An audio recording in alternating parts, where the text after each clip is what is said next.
This episode of the Grappler Union podcast is brought to you by BJJTees. Go to bjjtees.com, enter the promo code Grappler Union, and save 10% off all your jiu-jitsu apparel. Go to bjjtees.com today. Hey everybody, welcome to another episode of Grappler Union. Paul Maloney alongside Anthony Zito. On this episode, we have Nathan Orchard in studio. Nathan's a black belt under Eddie Bravo. He's the owner and head instructor at 10th Planet Portland. He's a lifelong martial artist and a self-proclaimed psychonaut. Enjoy. It ain't the 6 minutes. It's what happens in that 6 minutes. You told me, using any technique that works, never to limit myself to one style. Keep an open mind. We're not here to take part, we're here to take over. In order to become more peaceful, in order for you to become better and strategize your life.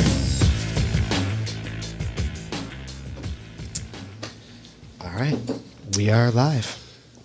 What's up, everybody? How's it going, gentlemen?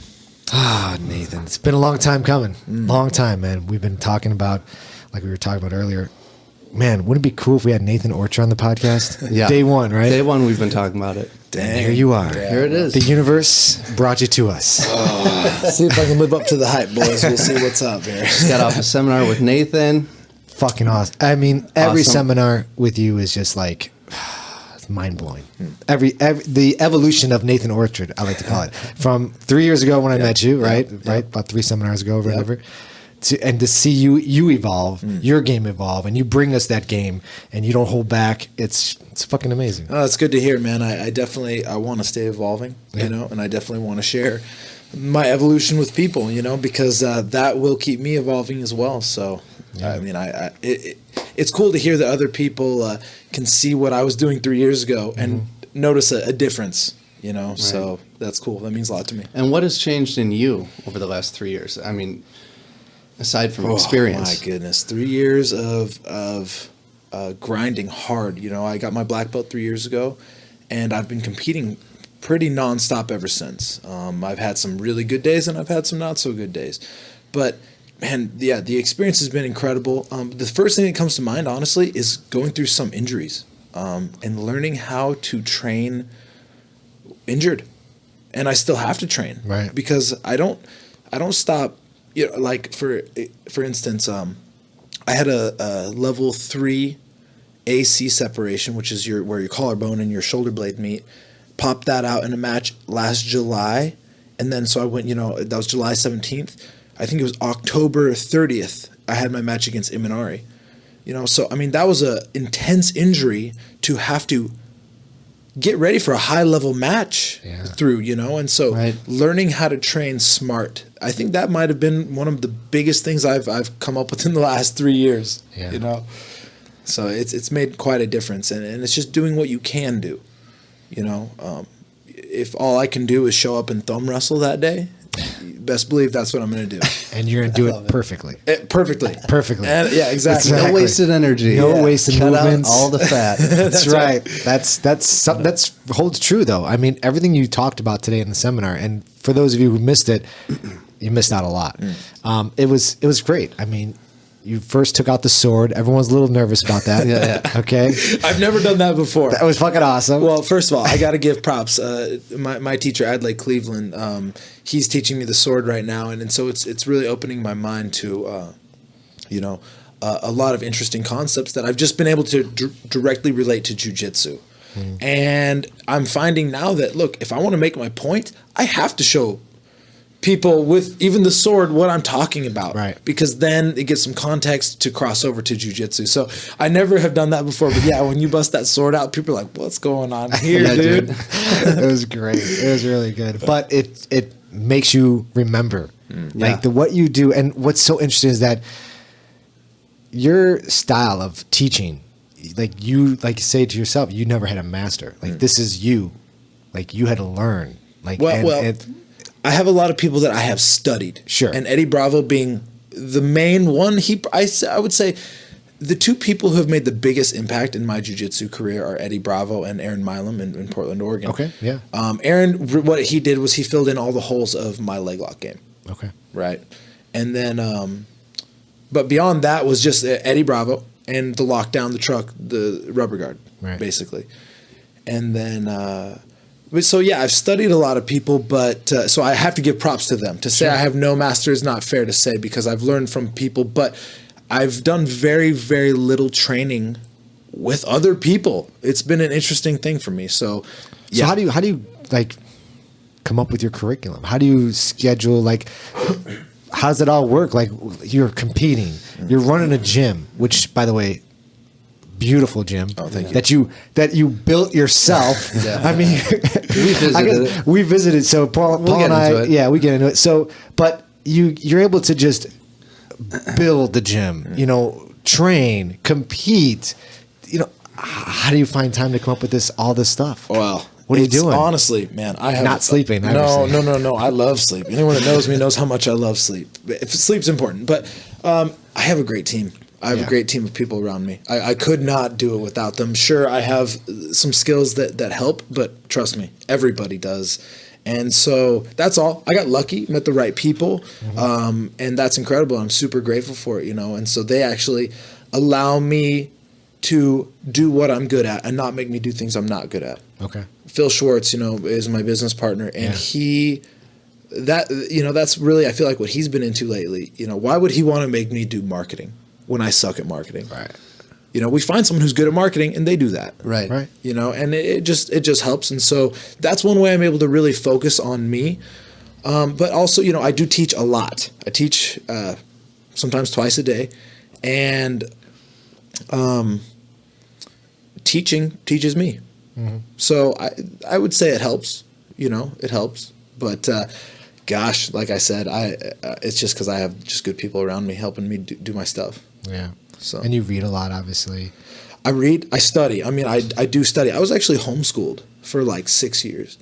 And so I learned how to learn myself, sort of. Right.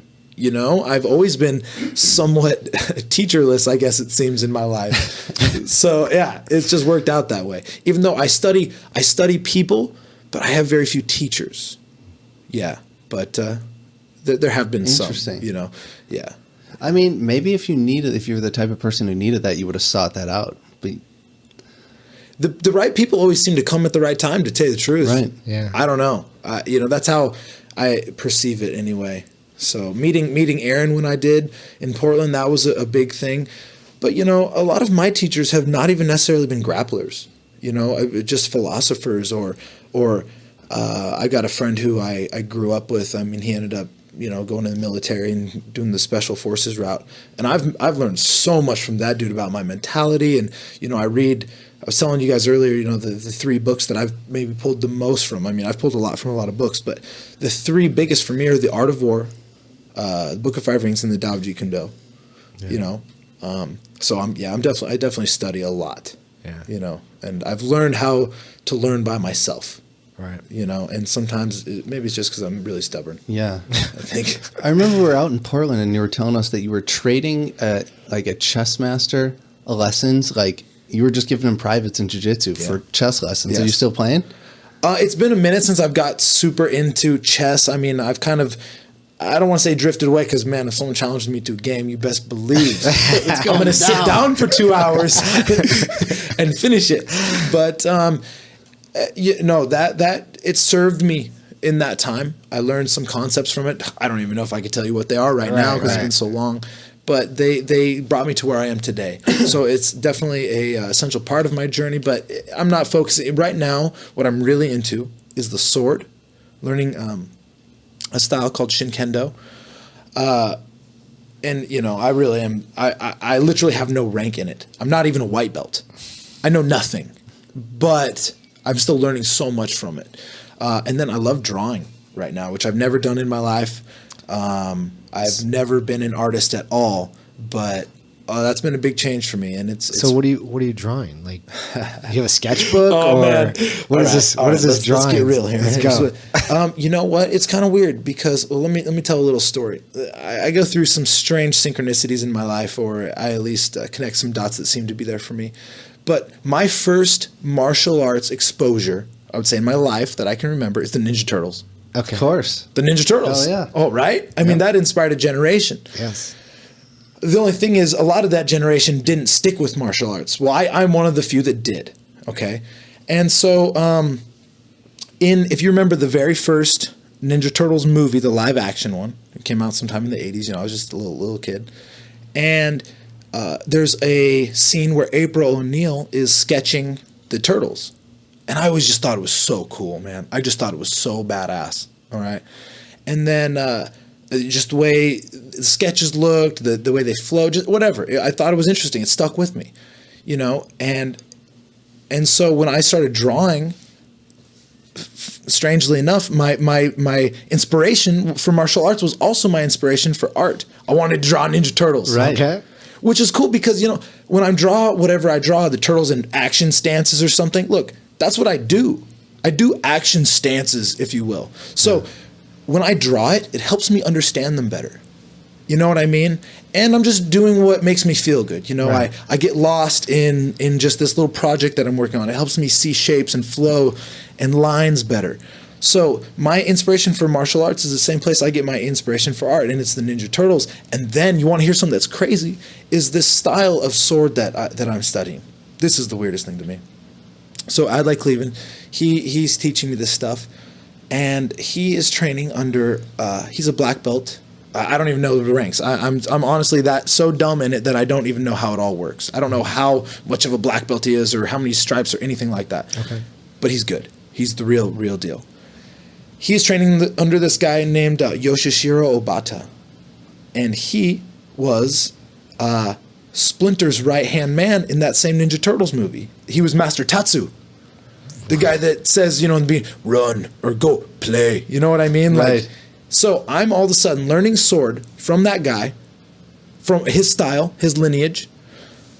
I'm also drawing from the Ninja Turtles, and I also started doing more. I don't even know what's going on right now. I just, you know, it's just influenced my life in a way that it's hard to explain. Yeah. But that's just the way it is. It's weird when shit ties together like that. It is weird, right? Yeah, some dots connect. I can't explain it. But So that's- are you selling this artwork? No, Not goodness yet. gracious. Not geez. yet. I mean, where you live in Portland, it's a very artsy town. And I'm sure that, you know, the Nathan Orchard Gallery know shows what? up on the corner Listen. of some, like, you know, Your students will buy it. abandoned like room or My students would be the last storefront. people to buy it. No. I honestly believe that you give me 40 years, yeah, I'll draw a masterpiece. There's no question in my mind. Yeah. I'm about 9 months into drawing. Right. And I love it, and I do it fairly consistently, and I get better and better and better at it. But, you know, I bet you, too, if I got obsessed with the piano, you give me 40 years, and I could write a song that would blow minds. Sure. But we can all do that, you know, and that's the whole point. Yeah. That's what I was talking about earlier, is like the way of mastery, you know, or let's just call it something even simpler, the way. Okay? Well, then let's call it, something more complicated, the way of mastery. Well, what is the way of mastery? How do we master things? Well, you can only master something if you love it. Right. I love jiu-jitsu. I love art. I do, even before I could draw, you should see my room. It's just filled with art. That's all I have all over my walls and just art. It inspires me, you know? And you can only master something if you love it. Right. That's what it all comes down to. So the way of mastery is the way of love. You got to love what you want to do, you know, or love what you're into. That's the only way you're going to get. You'll never get good at something if you don't love it. Right. Plain and simple. That's just the way it is. And you said that doing art and drawing different shapes and recognizing different shapes and studying the sword and different, you know, movements and angles and stuff like that. You said you're tying that into your jiu-jitsu now? And well, I mean, absolutely. You know, like I said, you know, I've been talking about geometry in jiu-jitsu. I mean, a lot of people do for a long time. But drawing has shown me I can literally just see shapes better than I could before. Now, that's hard to explain because we all can see circles and triangles, right? But that's what everything's made of. It's made of a circle or a triangle or something just in between the two. right? A blending of the two. And once you realize that that's what the human body is, and that's what angles and leverage are, and that's, I can see the outline of things better than I could before I started drawing. I mean, that's just me, trying to articulate what I'm experiencing. And it's helping my jiu-jitsu. Right. I know it. I can feel it, and I can see it in everything. So, the real truth is that we can find lessons and apply them to anything. Right. Find a lesson from one thing will help you apply it to. For some reason, my paradigm is jiu-jitsu, so everything applies to jiu-jitsu for me, which helps me actually apply my jiu-jitsu concepts to everything else I do. But it's like I surf a little bit. Okay, I'm not a good surfer. I don't even want to call myself a surfer. I just surf a little, and surfing is one of the things that actually crosses over the most to me in jiu-jitsu. The concepts, like when the ocean is beating your ass, that's when you got to calm down the most. You can't freak out. And so when you learn, or the first time I ever got on my board, I was super wobbly and shaky and just looked stupid. And the harder you try, the more wobbly and shaky you get until you finally learn to relax, find your center, and literally your center line, right, which we talked about at the seminar today, how important center lines are. Mm-hmm. You line that up, all of a sudden you calm down, and you're on your board nice and comfortable. The harder you try, the worse you look almost, Right. So anyway, it just keeps going. You can apply those lessons from anything you do into however you want to see them, Yeah. So you use it as almost like art therapy, right? It's it's therapeutic for you. Oh my gosh. Yeah. It's incredibly therapeutic. Yeah. I mean, jiu-jitsu is therapy. course. Surfing is therapy. The sword is therapy. The sword, to me, I have never found something that is so meditative yet so combative. And I've also never found something that makes me feel as much like a little boy as a warrior at the same time. Right. Yeah, I'm swinging a stick around, which I've been doing since I was a little kid. But now I'm doing it in this way of thinking of actual combat, And so when you put all of the combination of those things together, it wakes you up. Yeah. It does something to you, and so I'll do the sword when I'm stressed just because it calms me down.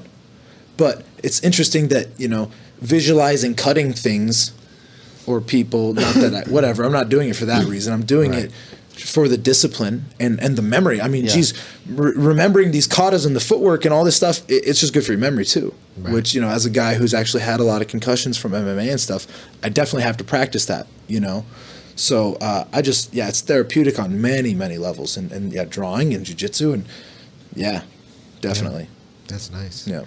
Yeah, I can see there's art therapy is legit. I mean, it's really become more and more popular now. Yeah. I mean, more and more people are getting into it and doing it, and they're teaching it a lot, and it's pretty nice. I would say that what it is people are not very present in this day and age. Yeah. And I don't care what your art is. If it's acting, if it's painting, if it's poetry, if it's martial arts, it makes you present. You can't be anywhere else when someone's trying to choke you. You can't be anywhere else where you're trying to draw something, a very intricate detail of a flower or something. Right. You can't be anywhere else. And so the arts teach us to be present. So that's what everyone needs, is learning how to be present. Right. And really, one thing that's really helped me, I'm definitely not good at meditating, if you could be such a thing, but learning how to just pay attention to the way you breathe. That puts you in the moment, So if you're in a place where you can't draw or you can't roll or you can't do the sword, learning how to pay attention to your breath, it makes you mindful and it puts you in the moment. And that's how you calm yourself down, when things are stressful and crazy, when there's a storm going on around you, you learn to be that calm center by being mindful and present. It's when we think about the past, stress about the past, or stress about the future, that's when we feel terrible. But when we just enjoy the fact that we're breathing, right? I mean, just be happy that you're breathing. Right. After that, dude, it's just cherry on the cake, or on top. So. Yeah. It's really amazing what we take for granted. Oh, man. I mean, yeah, in this day and age. Nathan was asking me, on the car ride over, he's like, man, you quit your job and shit? I'm like, yes. He's like, what? He's like, what, what's your plan? What are you going to do for money? I'm like, I am fucking rich right now, dude. I'm training jiu-jitsu twice a day. Yeah. I mean, That's is what there wealth anything is. more balling than that Yeah. right now? No. To me, there isn't. No, there like, isn't. As long as you're eating healthy and you're getting enough sleep, yeah, that's all you really need, because that helps you. Those things you need to do jiu-jitsu better. Yeah. Right. But you don't need the car. You don't need the house. You don't need the shit. Right. No. You need mat time and simplify your life. Get the crap out of the way. Right. Like you said when we were at Eaton, you said I have less stuff, and I feel better about it. You feel like you have more. You feel like Right, you have right. more. Right. But I mean, going back to what Nathan's saying about like living in the present. Right. I mean, so much of what humans do is planning for the future. Yeah. Right. I need to do this. I need to have my retirement and my 401k and they miss the whole. They missed their whole life. The moment. For planning. The moment. They're planning next week and next week and next week, and they didn't live at all. Yeah. Well, a lot of times you'll just die before you get there. Right. Right. You'll die before you're ready. Someone once told me, I'm like, dude, you need to relax and enjoy life. They're like, well, I'm working really, really hard now so I can enjoy life later. I'm like, you're never going to end up enjoying life then. That's right. It's going to pass you. It's gone. Yeah. Yeah. And If who's you're to not say you're gonna enjoying be the alive? moment, dude, done. Yeah. yeah. You know? That's the way it is. So and that's why you feel so awesome, is because you're present now. You're on the mats, training twice a day, and you have that much more time to be present in the moment, enjoying life. It's a cool thing. Yeah. It's a cool thing. I mean, because literally, I mean, if somebody was to say, like, Paul, I'll give you $10 million, what would you do? I'm like, I don't know, smoke a doobie and go roll jujitsu. Like, that's what I would do. Yeah. Exactly. So why not just do that now? Right. Why are you waiting? Hey, I'm a fucking millionaire. Why are you waiting? Right? That's exactly right. It's like that. You guys ever seen that movie Office The Space? Office. No, just the. Yeah, I do. Trust me. I'm sitting here. You know Tyler, right? Look at my cousin. He's broke. Don't do shit. Yeah, exactly. Shit, you don't need $1 million to do nothing. Yeah. Just do it. Yeah. There you go. Yeah, done. Done. Yeah, no, but it's true, man. I mean, people, you need to be. And look, I'm honestly just regurgitating all the other wise things that people have said to me. But man, you should be running from one thing you love to the next thing you love. Yeah. Now, sometimes we have to do things to survive. Right. And that sucks. You got to get it done, knock it out. But if you then go home and watch TV, you obviously don't care about what you say you love so much. Right. You should be getting off work and going directly to what you're doing. I did that for years and years and years. I was framing houses. I was building full-time, carpenter, and doing MMA full-time for years and years and years and years. And I never made the excuses. And then, it works out eventually. If you keep chasing what you love and you never quit, then what you love becomes what you do, always. Right. So, but if you wait until it's easy, is that what people are waiting for it to be easy? I don't know. What people are Probably. waiting for. I don't know. Well, then they'll keep waiting. Wait a long Wait a time. while. Right? Yeah. Yeah. It's just I don't know any other because obviously we're martial artists, right? And when you look at people who play baseball and football, I don't see that same like mentality. It's kind of like just, oh yeah, I'm going to go play baseball or basketball, and that it's not there. Well, that's because in martial arts, you're thinking about getting your ass kicked, Right. or not getting your ass kicked, or protecting the people you love, or protecting yourself, as opposed to like winning a game. Right. Now we make it a game. Sport do. jiu-jitsu is sport jiu-jitsu. Right. But I don't just do that. Right. I do it all because, again, I do want to be able to protect myself and the people I love. So I think that's where some passion comes from, for sure. Yeah. As martial artists. Right. Yeah. That's how I feel anyway. So I mean, the fact that it could be applied to the worst possible situation that a person might come across, very true. Where it's like, I don't know if like a basketball player loves basketball as much as a jiu-jitsu guy loves jiu-jitsu. Yeah, Like, I don't know. I don't think there's not enough to love about it. You know what I mean? would have to say that, of course, they would disagree with us. Right. They'd be like, bro, I and love then we basketball. would choke them out, and then they'd be like, shit, those guys are right. You know what, man? I have a lot of friends that played a lot of sports and did a lot of things. And you know what? They all say, man, I wish I would have wrestled in high school. Yeah. Everyone wishes they knew how to fight better. Yeah. Or defend themselves or whatnot. But no one's saying, man, I wish I would have just like got my 3-pointer down. Right. Because man, that would really help me throughout my day-to-day life and my confidence and dealing with struggle. Like, whereas jiu-jitsu does exactly that for us. Wrestling, grappling, martial arts. And I don't even want to say martial arts. The arts, believe it or not, literally down to acting and drawing and whatever else arts you're into. There is something very, very special about the arts. And I actually think that it's a mistake to, as martial artists, well, that's why I started drawing. Because for years I would say, well, I'm not an artist, I'm a martial artist. And then I was like, well, really, martial arts should still be the arts is the way I see it. And so I'm like, I don't want to just say I'm a martial artist anymore. I want to be an artist. Yeah. And so I started drawing so I could be an artist. And now I'm an artist, and I own that, and I believe it now. Right. And the more you say that, the more free you are to be whatever it is you want to be. Don't limit yourself. Right. So, yeah. That's where I'm coming So from. wise. Yeah, so I know. wise. You're so wise beyond. How old are you, Nathan? Gosh, dude. Geez. I'm 29. 29. I'm 29. Going on 60. Nah, dude. Great. I love to learn. I love gathering information. And I go around and I ask people, one of my favorite things to do is to ask people the best advice they've ever been given. Oh, okay. That's one of my favorite questions to ask. For one, it really lets you know who the person is that you're talking to, Right. what they take, as valuable and whatnot. But also, I just love gathering information from wise people, and then I really try to apply it. I try to make my life I try to take in the Jeet Kune Do philosophy as much as I can, which is take what works for you, get rid of what doesn't, and then make it your own. Right. And I do that with my emotional philosophies to stay happy and healthy. I use it with my martial arts. I even try to use it with my, I hate using the word, but religion or the way I view reality. I like to ask a lot of different people. I do like to study all the different religions and cultures and take what works for me and make it my own. Right. That's what I do, and so I'm kind of obsessed with it. Well, that's smart. I mean, that's how you become wise, I guess. You just keep on learning and studying and teaching and taking and asking. Growing and asking, boom, Yeah. Exactly. Yeah. That's the way to do it. As soon as you think you know the answer, man, I'm very prone to not think you know the answer. Yeah.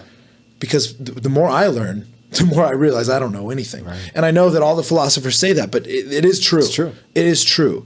The more grappling I learned, I've been grappling. I've only been doing jiu-jitsu, specifically jiu-jitsu, since 2011. But I did MMA before that, and I wrestled before that. And the better I get, the more I'm like, dang, I suck. I mean, so dude, crazy. it's crazy. If you look, everyone just compares themselves to each other, right? But if we compare ourselves, imagine if jiu-jitsu was a human being. It was an entity that was like the best that ever was. If we would compare ourselves to jiu-jitsu, we all suck. Right. I don't care how good you are, how many tournaments you've won. Man, there is a golden standard of what jiu-jitsu is, this ideal of jiu-jitsu, and it's infinite. And you can't there ain't no such thing as halfway there. I mean, you can't get master halfway it. to infinity. Yeah. And so once you learn that, I think you're actually free to learn even more. Right. Man. Yeah. So crazy. Yeah. That's the mindset you got to have to compete at the highest level. That's what you got to For all you guys out there listening, who don't know Nathan, I mean, EBI finalist, what? Let's go through the list. Gary Tonin, Gordon Ryan, Eddie Cummings, Imanari. I mean, I have fought the You've best. fought the best of I've the beat best. some of them. I've lost against some of them. I've had 21 MMA fights. I've had however many 100 wrestling matches and jiu-jitsu. I mean, wrestling in high school and jiu-jitsu matches. Again, I've beat really good guys and I've lost to nobodies. And that's all just part of it, Right. And I guarantee you every single successful person out there has done the same thing. yeah. They've beat legends and they've lost to nobodies. And the real truth is there's no such thing as a nobody. Right. You know what I mean? Everybody's got something. Right. And everybody can catch Everybody. you. And so and that's the same thing. Like as soon as we label someone as a legend or a nobody, dude, you're already getting in your own way. Right. Get out of your own way. As soon as you think that someone is below you, that's when they're going to beat you. Or as soon as you think that someone is unattainable, that's when they're going to beat you. you have to realize they're all people. Everyone is human. Everyone's mortal, and we all have joints that break. Yeah. Right. So, yeah, it's a bad thing to think someone's a nobody or a legend, because that's just not how it works. I find that funny. Dave Matthews is like, I'm a fan of his band and stuff, for sure. and he was playing a concert one time, and he said something funny in between songs. He said, "Even the worst of men come crying. Even the worst of men come weeping out of someone's vagina." Like he was talking about like war and like Hitler and bad people. I was like, yeah, it's a good point. I actually, that's hilarious. And I really like that. Another comedian that I just saw, he said something similar. He said, anytime you're scared of someone, realize that they have to sleep too.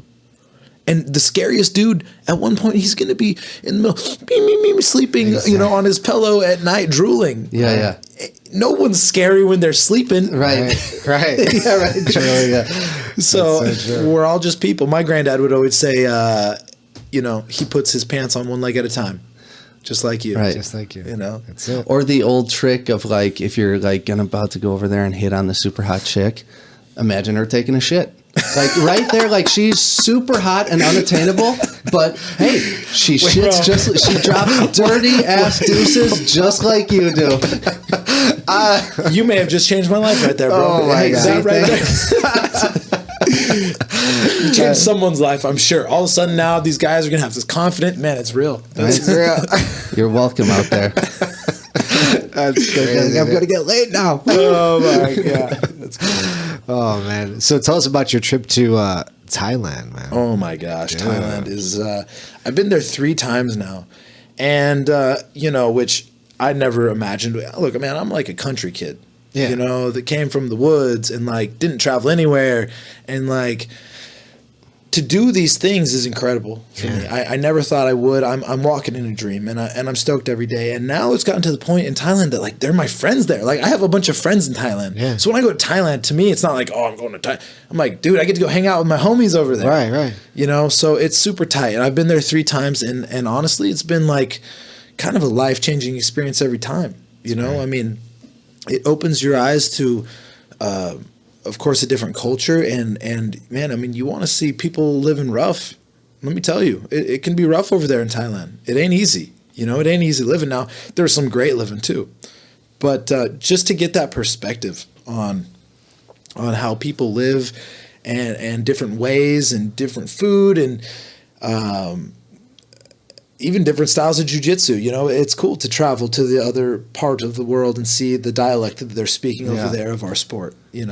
It's fun. And now I have a bunch of friends. There's actually 10th Planet Koh Tao. I have a couple guys out there, Luke and Victor, and they're out there killing it in Koh Tao. Gio Martinez is actually doing a camp there right now. Oh, really? Yeah. And it's the second time Gio's been to that school. These guys are super down.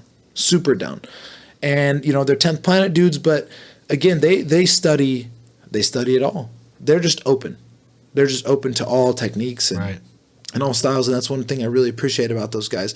But anyone traveling through Thailand, go to Koh Tao. Go do jiu-jitsu there. Those guys know what's up, Hell yeah. Dude, I saw the photos for that you guys were trying to promote the seminar last year or whatever. I'm like, are they doing fucking jiu-jitsu like in a tiki hut off of the beach? Like, I'm like, dude, we have to go do this. Like I was telling Zito, Nathan, talk to this guy. He's never been out of the country. 41 years old. Come to Thailand. Oh, what? You've never been out of the country? No.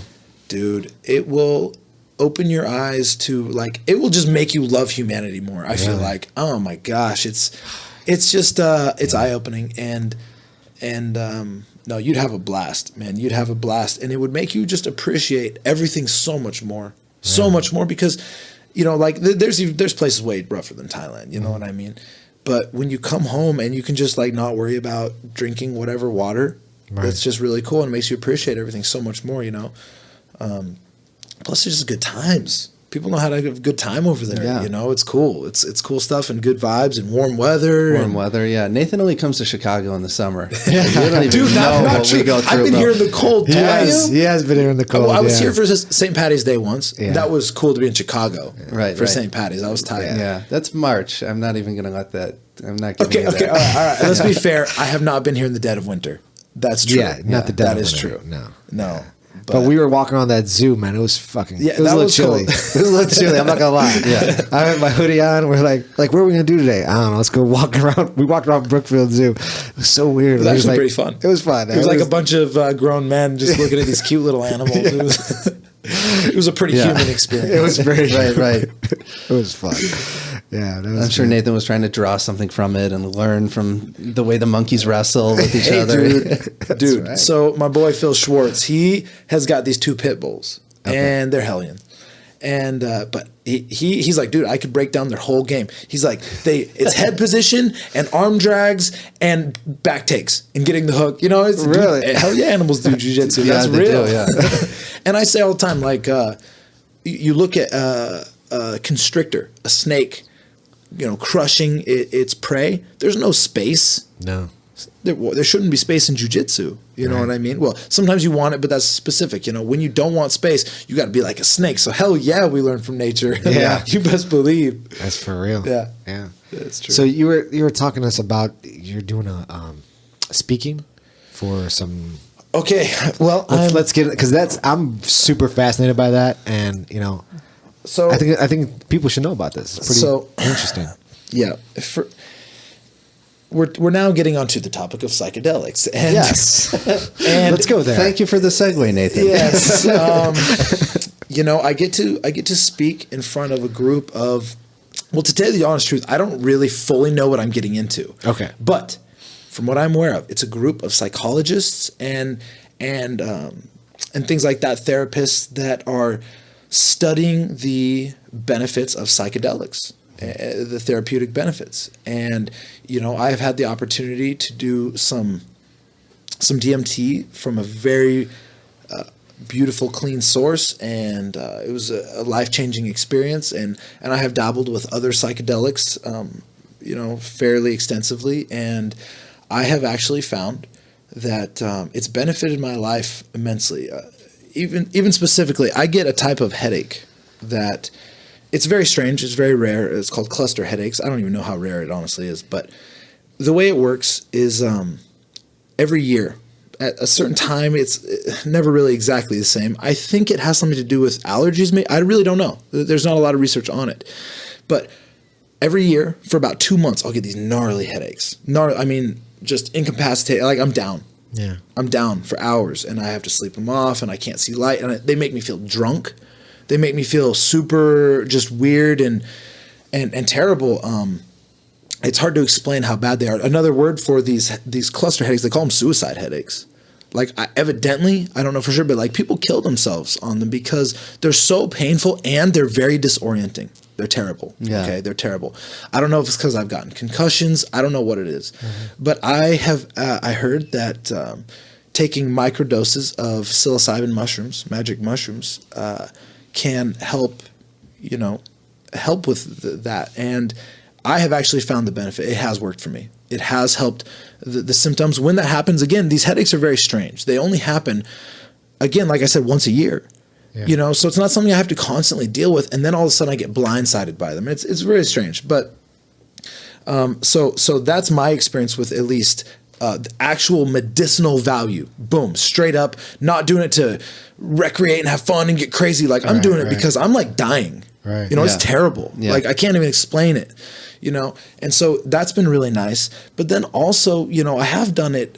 I don't want to say the word recreationally because to me they are medicine. You know, psychedelics and mushrooms But one of the added side effects is they are fun as hell. they can be, but they can be terrifying as hell. That's true. They can be terrifying, you know. But I find that any emotion is healthy to experience, and I've literally felt the most joy, but also the most fear on mushrooms.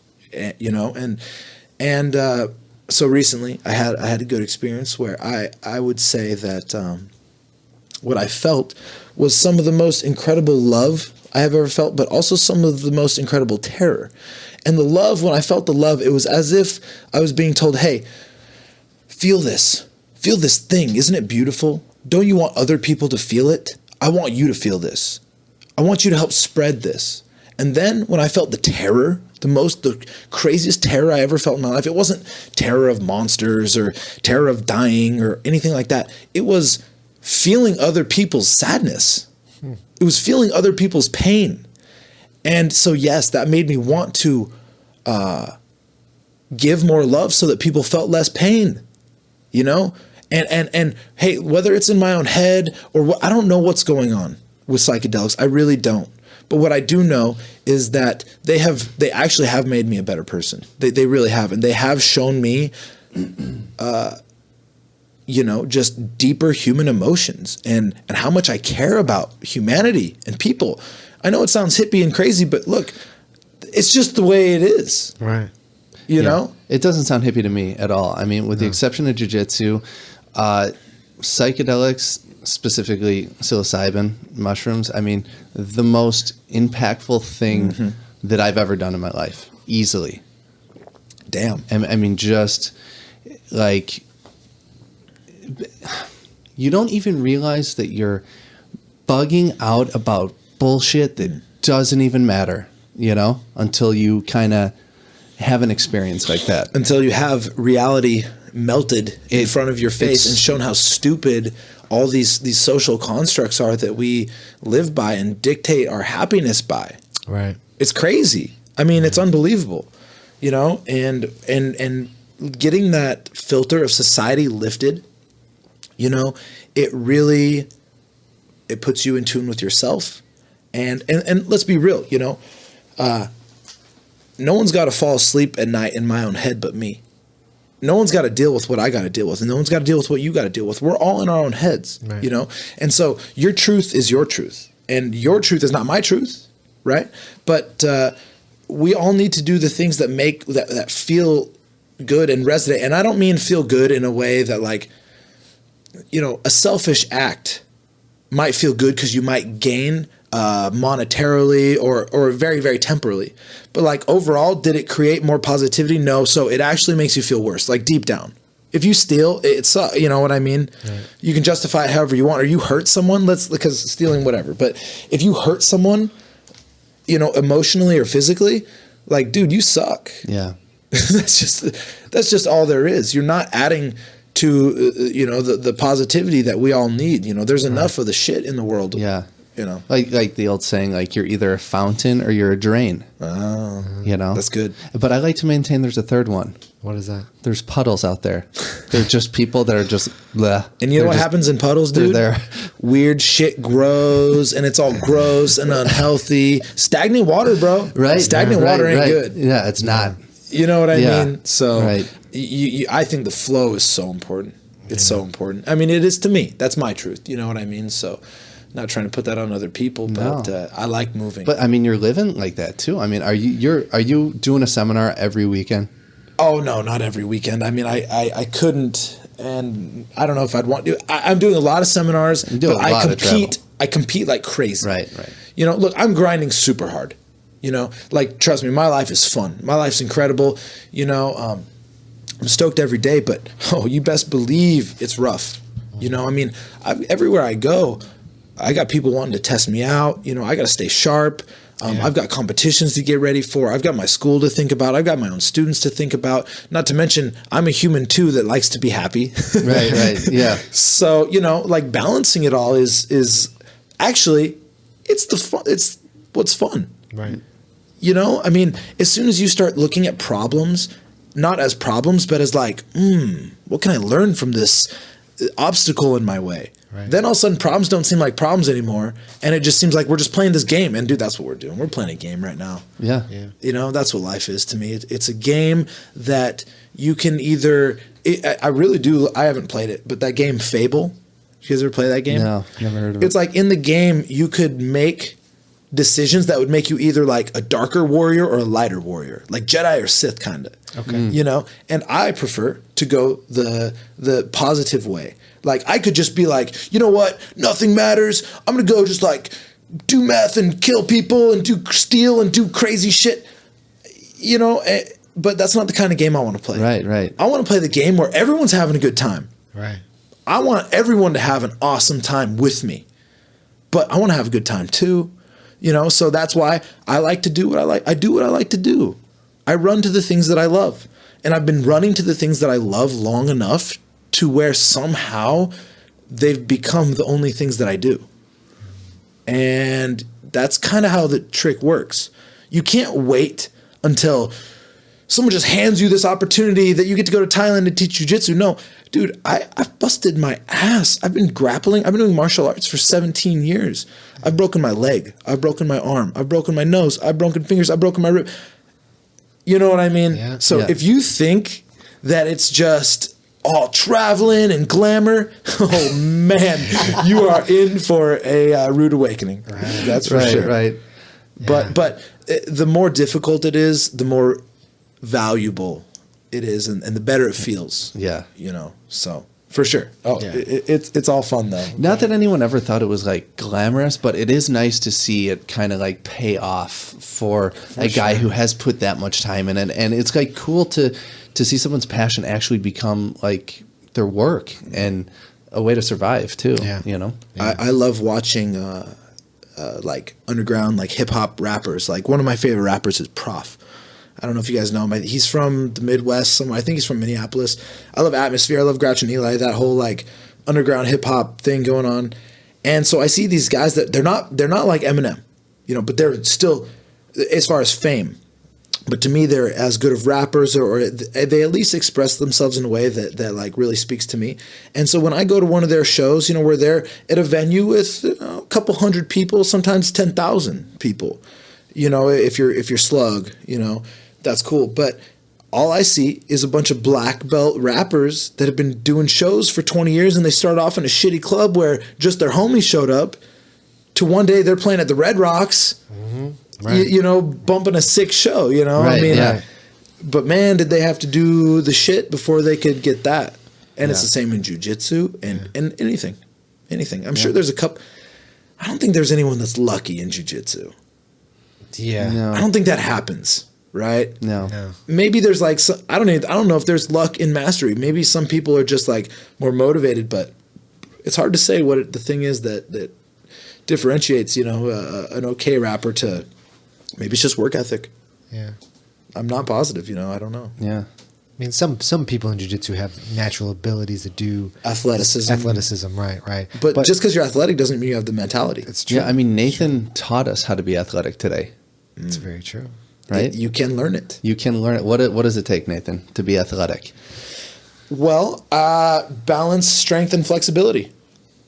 Boom. Athleticism. Yeah. You combine those three and That's it. You're athletic. You're an Oh. athlete. You're an athlete. Develop Like, I your mean- balance, your strength, and your flexibility. Right.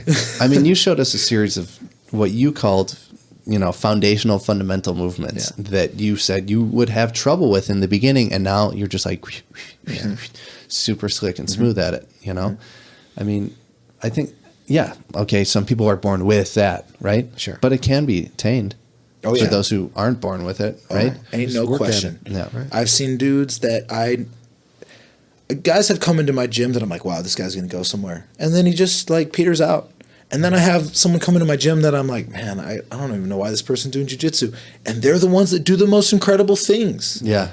Sometimes the people that have to earn it the hardest, well, they are the ones that appreciate it more. Right. If it's easy, it's hard to appreciate. But that's what's the way you can overcome that is just by being grateful. Yeah. If you're always grateful and truly realize, then you won't waste it. But man, you see a lot of wasted talent out there.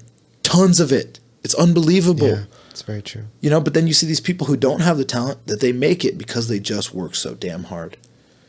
You know? Yeah. So if someone with talent would just be grateful and have fun, you know, I don't know. The equation's tough. Yeah, but does that even go together? Someone with that much talent, when it comes easy to them, they're not going to have to work as hard. So why are they going to invest that much time? That's the balance. It's boring to them. It's crazy. You know? So what are you telling me? You know, if we break this down, does that mean that like natural, like a shitty athlete can be more successful Yeah. than a natural athlete? There's got to be some natural athletes out there that didn't waste it, right? You would- There's got to you be. would There's hope so. tons. There's Right. tons, Right. right? But it's hard to see because when you see someone at the top, you don't watch their struggle. Right. You don't see their coming up years, you know? And so you just think, oh, he's always been this good. Right. We don't know. We don't know what people go through. Right. It's really important to remember that. You know, we tend to put people on pedestals, but they're just like you and me. And we all have the same amount of potential of greatness in anything. Right. It's just who wants it more in what, you know, to me. Yeah. It's true, Paul. Get after it, man. Hell yeah, dude. I'm just doing what I want to do right now. That's all I'm doing. Boom. That's all Keep you doing need to that. do. Yeah. Keep doing that. Then you're successful. Yeah, I'm going to keep doing that. Yeah. You're successful, bro. Thank you. Straight up. It's finally great to be here. And I'm Welcome not- to success, my friend. Thanks for having me. I wasn't asked you this earlier, but now that we're on here, why didn't you wear the new rash guard I got you, buddy? Because I knew you were going to wear yours, and I didn't want to be that guy. Twinsies. Here comes the Twinsies. podcast guys with their matching rash guards, you know? it's so funny. Huh? I was hoping to get a nice photo of you in it. That's Oh, is that what you wanted? No, I'll do it. You'll see me in it. I like it. I'll wear it. I mean, What rash guard is this? Exactly? So Paul makes fun of me. So there's this company out in the East Coast, and it's called Very Hard to Submit, and they just have the initials, you know, V. Right? So every time they put a rash guard out, a gi, it's just gone. Like you could they sell out so quickly. So I saw that they had the rash guards like for sale. I'm like, they tell you when they're going to release them. And you supply go on and there. demand. Supply and Very demand. exclusive. Very exclusive. Okay, so It's kinda like show your role. Anthony loves shit that's exclusive and do. hard to get, and Right. nobody else has it. You know what I mean? I get that. Right. I So, get that. so they go on sale. I'm like, fuck it. I ordered myself one, and I'm like, I'm getting Paul one because always give me shit. I'm like, fuck it. He's gonna have to wear it. You know, it's nice. And this way, and I got him one, and not only did I get him one, but this is how crazy I am. So I bought, because they're ranked rash guards. So I bought a blue. I bought a purple for Paul. Then I bought myself a purple, a brown, and a black. Oh wow! Yeah. Put them in the bank, dude. Banking them. So I've got those. You've got issues, bro. I do. So I've got them in the box it came in, you know, and I'm just gonna put the purple, brown, and black away, and just, you know, when I get to that Goals. goal, Some motivation, bro. Boom! I pull it out and strap it on. Yeah, That's pretty and tight, nobody else is going to have it. And no one else because will have it back by that rash time. guard will be like, Should so be- 2017. Exactly. That rash guard. It'll be vintage by then. So, but It's you know, actually a pretty cool strategy. Yeah, it is Yeah. a good strategy. I like right? that. Yeah, But but I'll wear it. I know. I knew you were going to ask me that too, Yeah. which is another reason I didn't wear it. Exactly. Yeah. But they're actually legit. They're nice rash They're guards. really They're nice, really yeah. comfortable. And I all that good appreciate the stuff. gift. Thank you. Yeah. Yeah. Even though it was partially selfish because It you're was trying a- to make me suffer. Was a little bit. There is no unselfish act. No. Ooh. Ooh, thank you, Nathan. Yeah, that's right. Thank you. that way we can all not feel bad about being selfish because Right. it's just the way it is. But we need to get Zito to leave the country and travel a little bit. I do. Spends a little too much time shopping for geese and rash guards, I think, right? How many geese do you have now? 10. Yeah, I got problems. I don't know. I have 0. So, bro, yeah. I mean, that's. I mean, if you're doing 3 a days and you don't have a laundry, like if you do all your laundry at a laundromat, Right. I would say like, okay, kind of makes sense to have 10 geese then. Right. Right? Does it really? I don't know. that even still, makes any sense. Still then. So, Right. along the lines of getting Zito out of the country, guys, keep in mind, and everyone listening, I'm going to Thailand in September. Oh. I'm teaching another camp in Koh Tao. It's going to be a damn good time. And this place is special on a level that you Nathan. can't understand until you're there. Right. You know? So, but if you want to go and do some real jiu-jitsu with some real ass people and some real paradise, dude, in September, I don't know the exact dates, but I want to say September 15th to the 20 something. So, you know, if any of y'all are interested, you know, follow me on Instagram, just at NateOrch10P, and I'll be posting information about that. So That sounds come join me in amazing. Thailand. Seriously, it'll change your life. Call him out on air right now. I just did, man. Yeah, I you gave him did. the invite. I don't know how to do it even. Yeah. Right. Leave the country or you're a bitch. Is that what you want me to say? I don't know. What are you going to say? I mean, yeah, I guess we got to look at the. It sounds like a maybe to me. Yeah, it's a We're maybe. looking Yeah. for a hard- So where are we staying when we go out there? I mean, is it like Airbnb? or No, check it out. Check it where out. are we There's staying? actually a sick resort, like less than a quarter mile from the gym. Okay. At this resort, there's good food. There's a pool in the backyard. Super comfortable room. Super clean. Like, trust me, dude. They have. It's not just like you're camping out there. Okay, I right? just want to make sure that. I mean, you know, I hear you. You understand. You know how like it the is. finer things in life. A I little get bit. it. It's cool. No, you know what? You can train better when you're just comfortable and clean and Right. eat right and sleep Shower right. And I get and- it. yeah, right. Totally. And you will have that. And it's Okay. tight. I'm telling you. Or you could go cheap. I mean, look, dude, Thailand's not that expensive anyway. Okay. So even if you're getting like a good room, you're not spending crazy anything. You know Yeah. what I mean? But there's also at the gym. It's Monsoon Gym. okay, in Koh Tao. It's where 10th Planet Koh Tao is. But they also have a dorm at the gym where they have a bunch of bunk beds and like 12 bunk beds, I think. I've stayed in the dorm. I've stayed in resorts. You know, there's a lot of different ways to do it, and honestly, they're all awesome. And really, sometimes roughing it, like I said, you know, you won't rough it if you don't want to, but it can be It's real fun. good for you. That's why people go camping. Dog, that's what's up. Yeah. Exactly. Yeah. Yeah, okay. Zito, you ever been Yeah, okay. camping? I already know the answer to this. I know I have. I Have have you once. really? I have once. I'll tell you a little bit about the camping Let's trip hear I had. this. Okay. So it's like 1997. All right. So one of my good friends said he 20 goes. years ago. I know, right? It's crazy. As fuck. Fuck. Zito 97 was 30. Yeah. So it's 97, and my good friend, he goes every year. He goes to the Ozarks. So that's his thing. He goes to the Ozarks with his family. He's been doing it since we were kids. I never went with him. This is the first time I actually decided to go with him. So I'm thinking, this guy knows everything about camping, which he does. So I go, I know nothing about camping. So I bring, camping, whatever, all the equipment you needed, right? So we set up tent, and I'm putting up my tent, and he's Generator, like, okay. TV. No, microwave.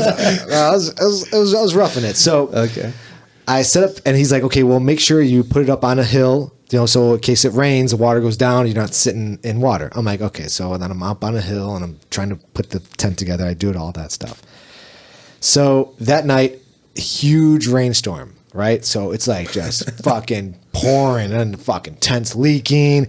You wake up, everything is drenched, your clothes. I'm like, this is not fun, right? Right. So I'm like, all right, so where do we shower? He's like, oh yeah, there's showers like brick. I go over there, it's like spider webs and bugs. This crawl. I'm like, this is not fucking real, man. Bro, How is this if cool? you can shower, you ain't roughing it, dog.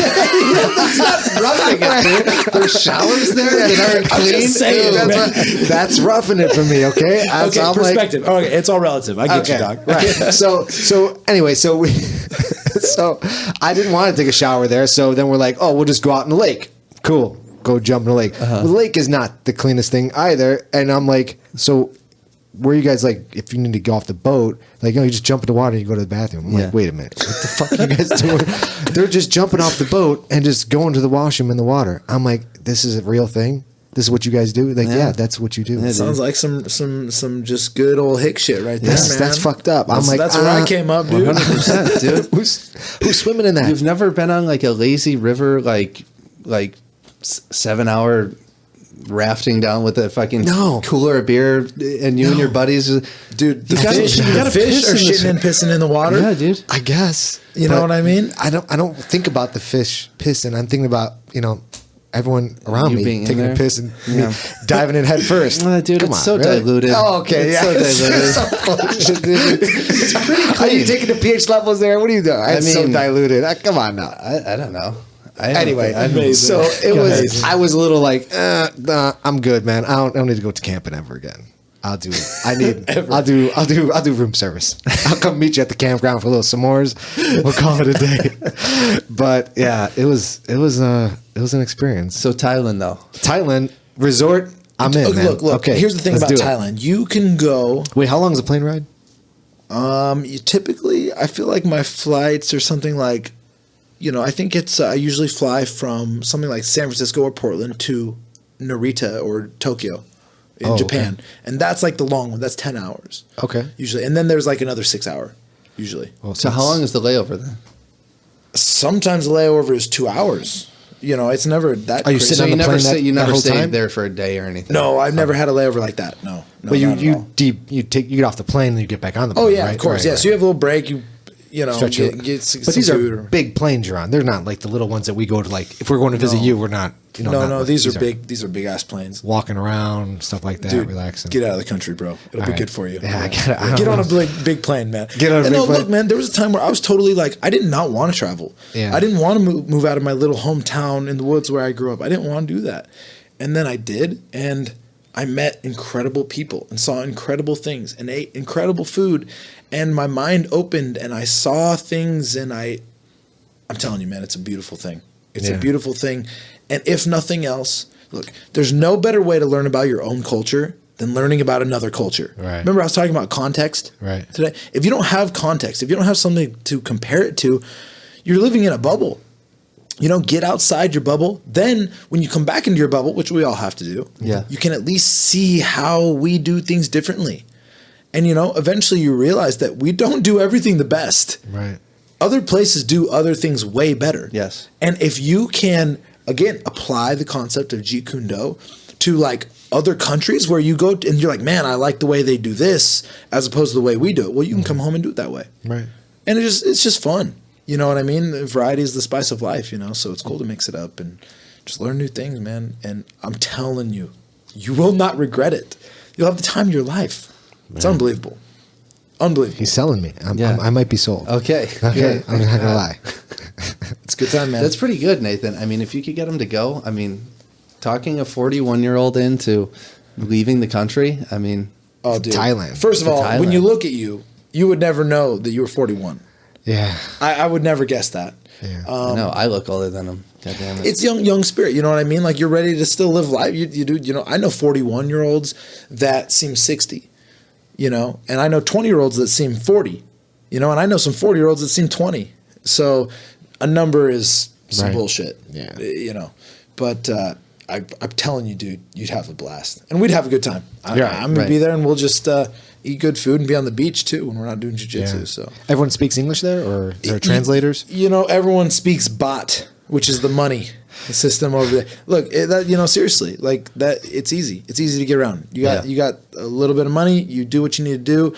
They speak enough English to make your life easy. Okay. You know, and not to be too annoying to them. You know, but I really do try to. For one, I want to learn as much. You know, Thai as I can when I'm over there, which is a very tough language, you know, for me. Yeah. But also at least observe their culture. You know what I mean? And I love it. I love their culture. There's some beautiful, generous, happy people. It's cool stuff. It's really cool. Doesn't AKA have a gym out there in Thailand? I think so. Dude, there's all kinds of good stuff in Thailand. I don't know because I don't do the striking like I used to, you know, but there's Tiger Muay Thai, Team Quest up in Chiang Mai. They're down in Phuket. There's so you fly into what part of Thailand? You fly into Bangkok, which is the central part of Thailand. Okay. Chiang Mai is up north, and that's a cool place. It's a little more like bohemian feeling up there. Down south in Phuket is more like a party scene. It's pretty party scene. Tropical. It's not my favorite necessarily.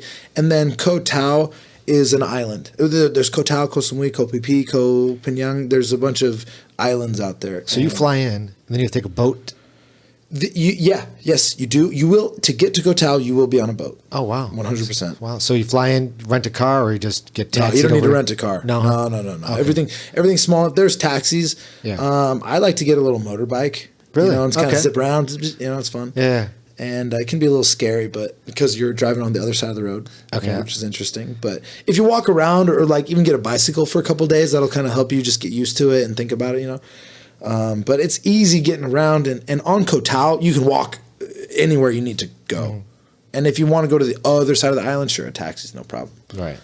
You know, yeah, it's dope. There's good diving. There's scuba diving and free diving, which, man, free diving. Oh man, that was one of the most beneficial things I've ever done in my life. Really? Because it taught me about breathing on a whole other level. Yeah. Like I dove down, not even that far, 20 meters. What is that? 60 feet. I dove down 60 feet on one breath. What? Right? Oh yeah. And that's nothing. The world record is like 110 meters on one breath. Jesus. 300. I don't even know the numbers because they're huge. How long people can hold their breath, the way breath actually works. You know, like for example, I didn't know this, but when you need to breathe, you feel that urge to breathe. It's not because you have a lack of oxygen. It's because you have a buildup of carbon dioxide that you want to get rid of.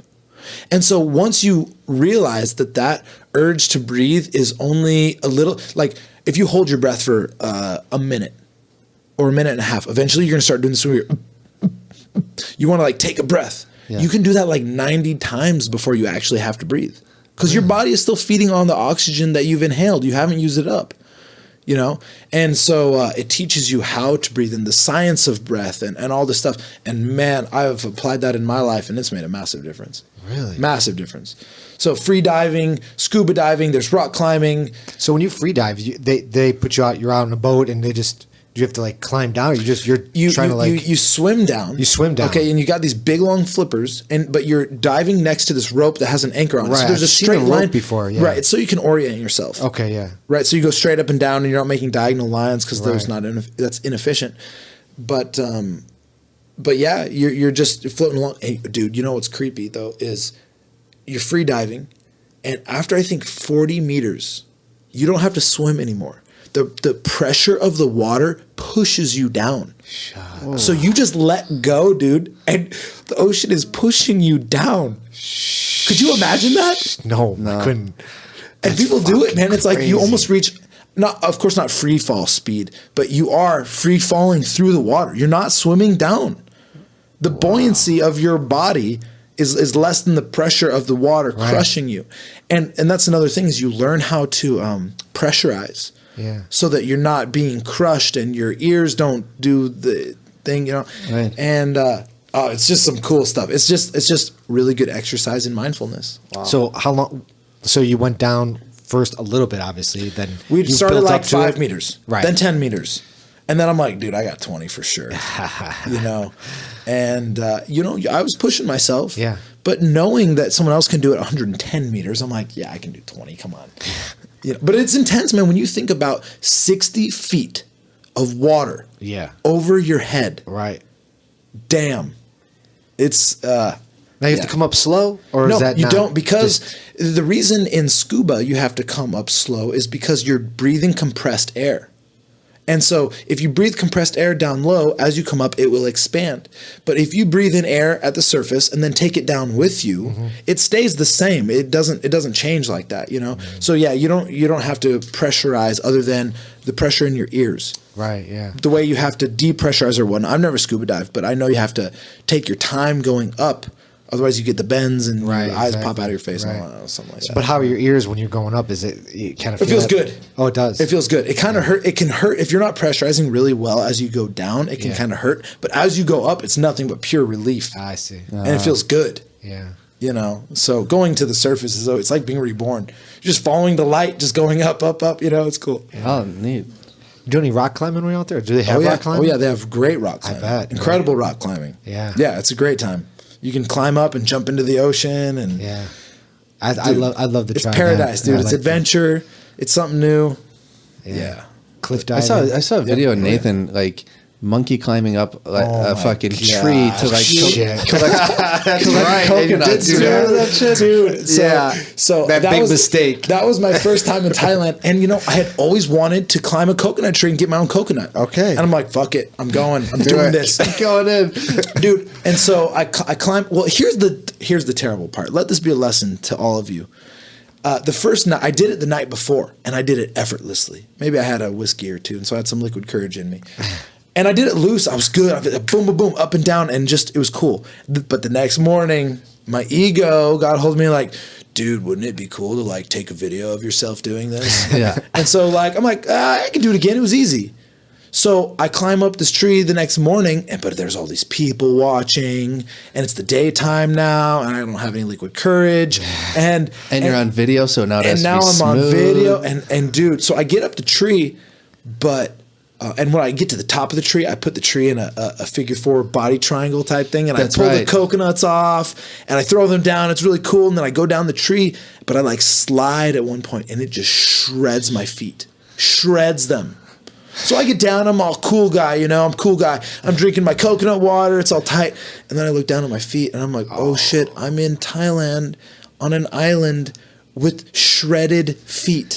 Yeah. I'm going to get gangrene and get my leg cut off. Yeah. Like all of a sudden I went into like, all right, dude, time to take care of yourself. And so, first of all, I let my ego get the best of me. That sucked.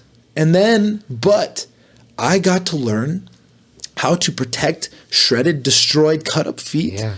In a tropical, humid, dirty situation. And honestly, I'm grateful for those skills because I learned how to clean my wounds and wrap my wounds Yeah. and do all this stuff. So like one of the shittiest things that ever happened, like I learned some good stuff from it. Yeah. It's not all bad. Not all bad. Not all bad. What a great attitude to have. And now I That's an don't do things to show off. Don't do things. Because when to you show off. do that, Yeah. you lose. Yeah. And you learn. So I don't know. It can go both ways. Well, loss Yes. is the currency Right. for wisdom so much of the time. Yeah. If you have to pay the price of losing to gain a life-changing piece of information, wouldn't you do that? Wouldn't you be like, yeah, losing, totally. I don't care. You're telling me I get a life-changing piece of information? That's how I look at my losses, because every single one of my losses has been that. It has taught me a lesson that has changed my life. And so, like, in the moment, it sucks. You know, it sucks for my ego when I look bad in front of my friends and family and team and world or whatever. But then I'm given something so much more valuable than a win could have ever been. Yeah. And it's a life-changing concept. Right. If you let that happen, you know. So, oh yeah. It sounds cliche, but you never lose, you just learn. Yeah. But if you take the you lesson. say it better than most, though. It does. Yeah. Talk about someone who should have their own podcast. No shit. Fucking Nathan, man. Yeah. Jesus. I know you don't have time now, but man. Well, I also heard you on Datsusara's podcast. You and Phil were on there, Phil Schwartz, and you say that you guys will smoke some weed and then turn the lights off in your gym and then roll in the dark. That's nice. Rolling with my eyes closed. Okay, check this out. As a carpenter, you know, when you're feeling that two boards are lined up, you don't look at them and visually make sure you touch them. And so your sense of touch is actually far more accurate than your sense of sight. For example, how many times you've been walking across the lawn and you think you see a snake and then it's just a garden hose, right? Or a piece of rope or something stupid. Right. Our eyes play tricks on us all the time, but our sense of touch is far stronger. And so when you're learning, like the way I teach people how to flow, okay, that's a tough skill to develop in jiu-jitsu, to flow. One of the tools I use to do that is I say, all right, we will turn the lights off just because it's fun and we have some crazy lights in there. But it's whatever. It doesn't matter. Close your eyes and roll with no submissions. Just roll with no submissions, period. And not only that, but then think more about feeling every single position and flow through positions and let them sweep you and sweep them and escape bad positions. But you don't ever have to worry about getting tapped. And you get to kind of just get lost. And dude, I'm telling you, after 5 or 10 minutes of rolling with your eyes closed, you'll forget that your eyes are closed. Yeah. Because you're actually far more in tune with your sense of touch, and your sense of sight is a distraction so much of the time. Right? And so that's something we like to do, you know. And I mean, I do that now. I mean, I do roll with my eyes closed. You know, I just something I did do. And I don't know if it's because I did Jukundo and then, you know, Thai boxers and I have their hands out and it's more of like a feeling for destruction and stuff like that. But it's just something that I feel comfortable. Like, close my eyes. All right, I'm just going to feel where this person's weight is at and where they're at and where I can move and where I need to be. But yeah, it's pretty fun, man. Good way to not get your cornea scratched. another good way. Fair enough. Exactly. At my last match against in Submission Underground against Mike Perez. Wait, you don't call it SUG, Nathan? So I call it Submission Underground. I Thank don't know God. Sug, bro. Yeah, SUG, bro. Exactly. Like, you have to put bro in the end because it's so douchey. Yeah. It's a cool promotion. It's in Portland. It's Chael Sonnet's promotion. It takes place in a cage. We've watched all of them. It's great. Yeah, it's cool. Yes. You know, but my last overtime rounds, my eyes were closed like the whole time. Yeah. I don't need my eyes open to escape the back. Right. Yeah. You know? Yeah, exactly. So Right. Yeah. it's Tough comfortable. opponent. Jeez. The dude out of Atos. Kidding me? Yeah. Anyone from Atos is No tough. shit. Yeah. I mean, Plus, I had a match against him 3 years ago. And so, you know, when someone wants to, I armbarred him 3 years ago. And so when you beat somebody, they want you that much worse, you know. Yeah. And so, hell yeah, he's tough. And he weighed in 15 pounds bigger. He comes he did? Oh, yeah. Oh, yeah. He comes from one of the best teams in the world. Yeah. Hell yeah, it was a tough opponent. But Yeah. the thing that sucked was I was actually supposed to have someone else, a bigger name and smaller and all this stuff. who pulled out? I don't want to say. Yeah, It okay. don't matter. But it's cool. I mean, it's cool. You know, we'll see. Anyway, it doesn't even matter. But I always get replaced with these bigger, stronger dudes, Yeah. and I'm like, all right, whatever. I don't turn down a match. I just Yeah. don't. because ultimately, like I said, if I lose, then whatever, I get to learn. But no, to beat a guy like him, I mean, it means a lot to me. I got mad respect for that dude. Yeah. Mad respect. He's been to ADCC. I haven't been to ADCC. Yeah.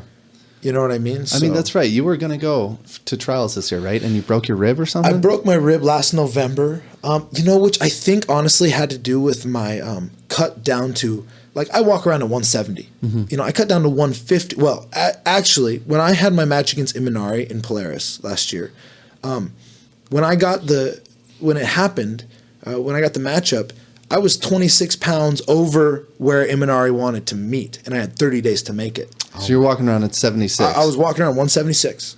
So in 30 days of just diet, I dieted 10 pounds off.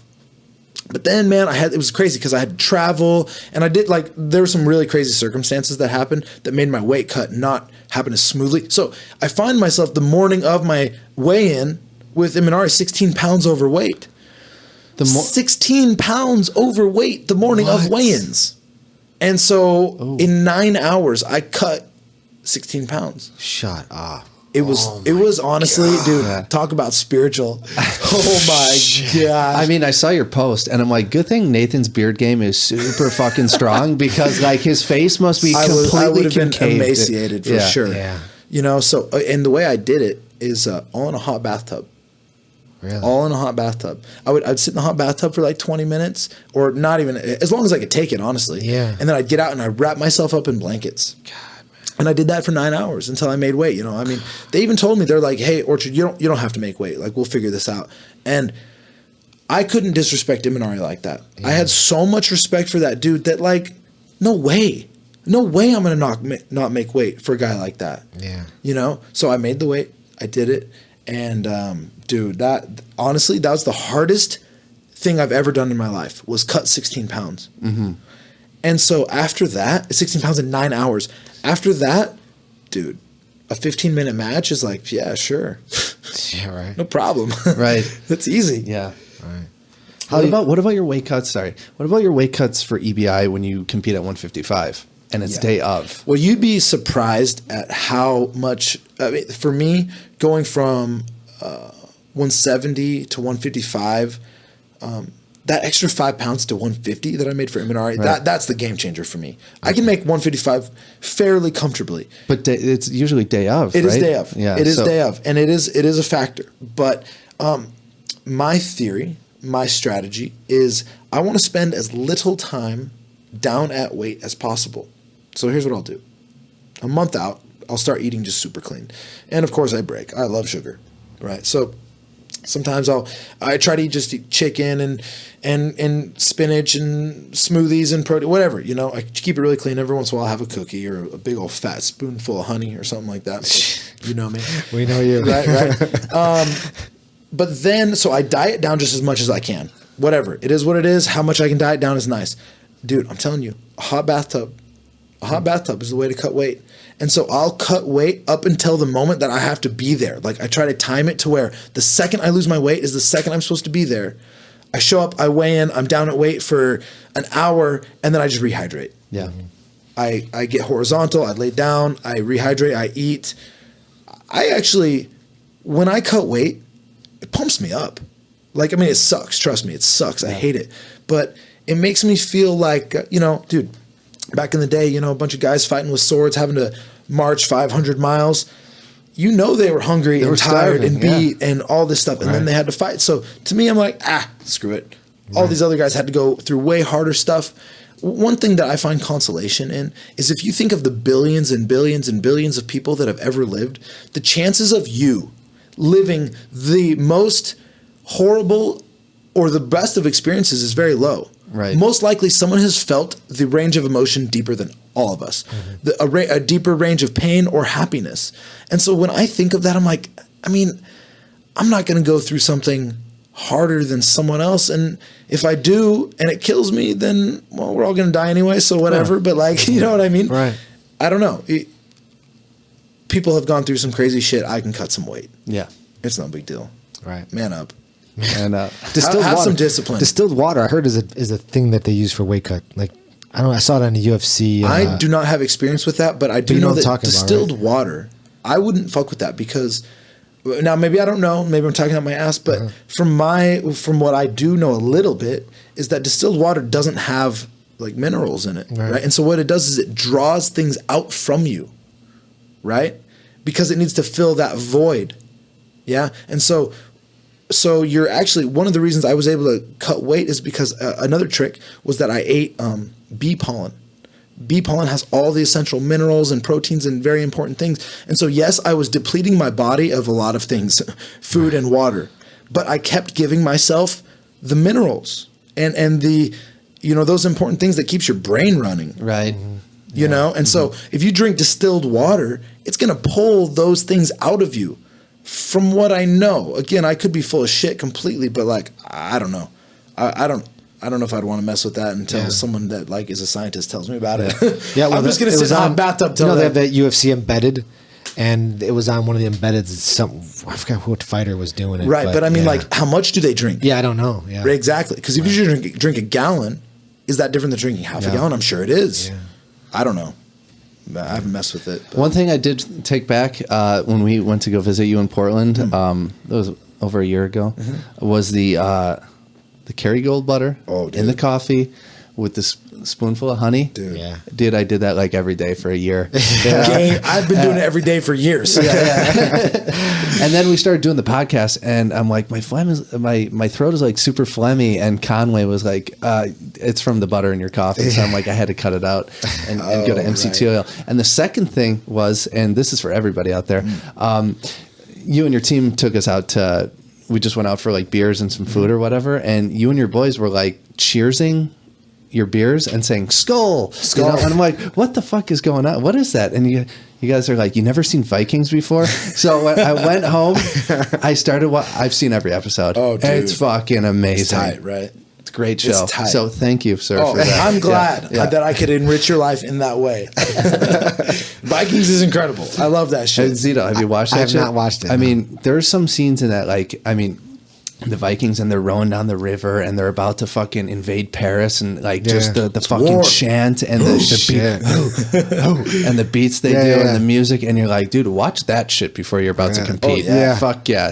Those scenes, like, well, the opening song of that, whatever it is, I don't know, it's dope. Y'all should look up the opening of Vikings, but that is on our warm up list. Of like when we're driving to the tournament. Best believe that's one of the songs we're listening to. Is it really? Yeah. Yo, you guys are gangsters. Fuck, dude. I love that shit, man. That's good. Dude, for those of you who haven't seen Vikings, it's like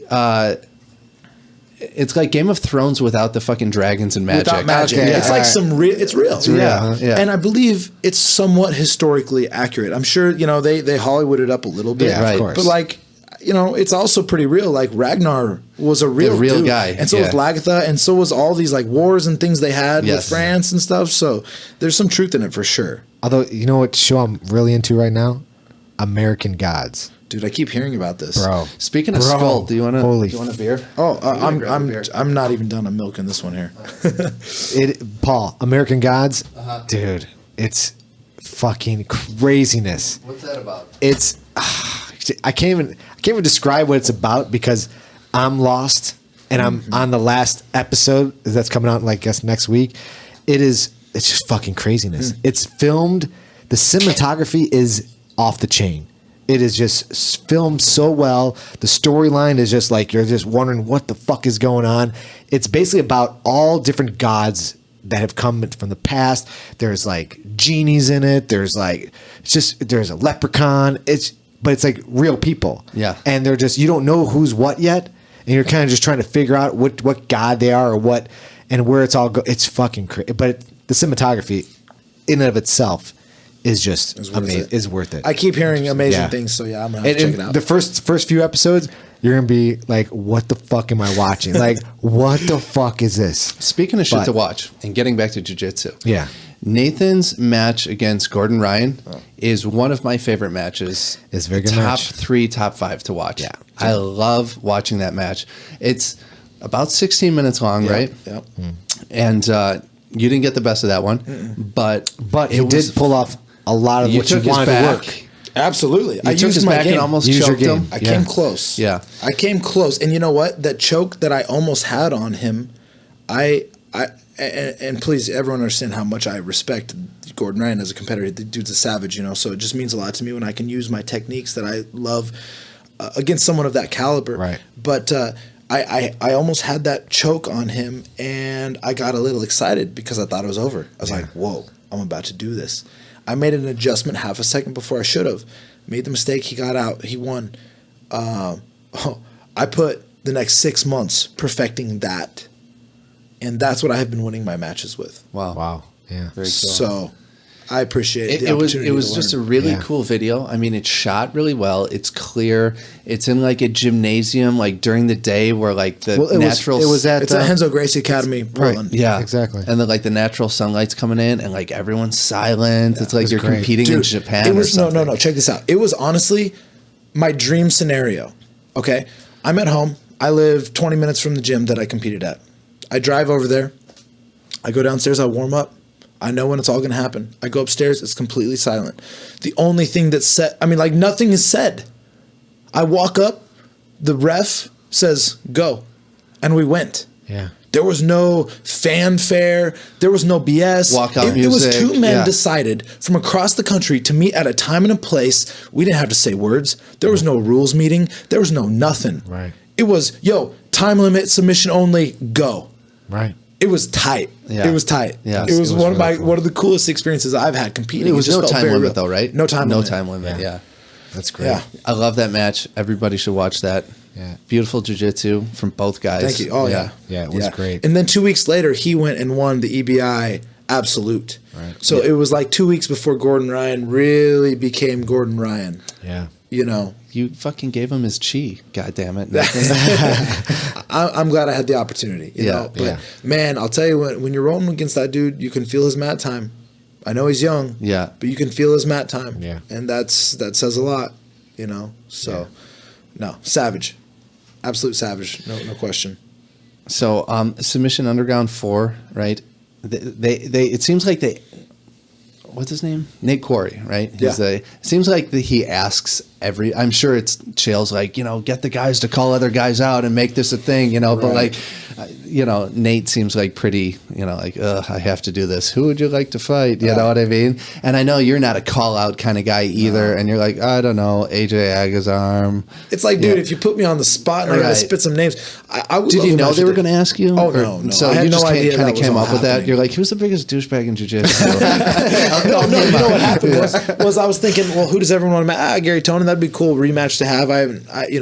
When he beat me, I had never seen what we call the honey hole or the saddle or forelock. I didn't know what that was. Right. He heel hooked me with it, and so it's like it'd be cool to have another shot. Yeah, it would. He's a busy dude. It's all good. I'm sure we'll meet up sometime. It's no big deal. But and then Phil in my corner is whispering, AJ, say AJ. And so I'm like, yeah. AJ Agazarm, let's do that. Yeah, right. But I do actually think Did that that catch would any be traction? I think that'd be a don't- great match. That's Do you honestly think- that is the match that I want. You really want that I do. match? Yeah. I really do. Only because I just feel like we're two guys that would go to war. Like, people say what they want about AJ. I don't really care. It doesn't matter to me because I don't play into bullshit. Yeah. So he can play games with me. I don't care. Right. I don't care, dude. Yeah. We're gonna have our match. You can't scare me. You can't act like you want to fight. I see all these jiu-jitsu guys that are like beating their chest and doing this fighter thing. It's like, dude, I've had 21 MMA fights. yeah. You want to fight? We can do that. Right.